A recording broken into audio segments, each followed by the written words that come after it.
These are what we call spins, anything with the wires coming out the top.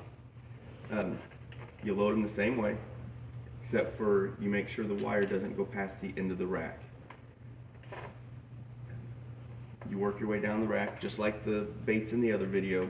The only thing different is when you come to these, after you load them up, we have to put papers on the wires so the paint shop doesn't get paint on them. There's multiple size papers for the different size spins and different size wires. What you're looking for is a paper that will sit on top of the wire but not go down and touch the bait.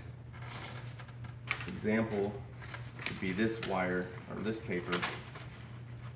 If it goes down, it covers the bait.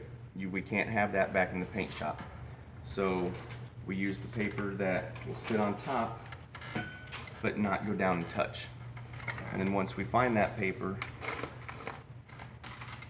grab some paper clips and come along and put about 5 of them, one on each end.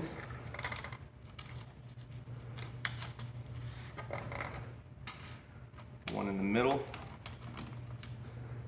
and then one in between each of those.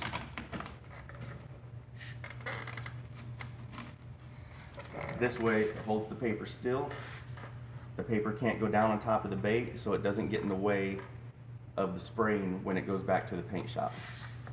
If the paper does come down and sit on top of the baits, sometimes the paint will stick to the bait, and then what will happen is when you go to take the paper off, it rips the paint off the bait. So that's why we make sure we find the right size paper for the size wire that we're using. And then when you're done with that rack, put it back in and move on to the next one.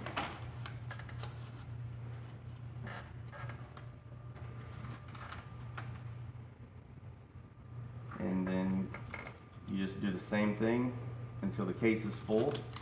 And then as in the other video, you'll grab your tag if you need to write one, or grab the main one and stick it in the end of the case, and then move on to the next one.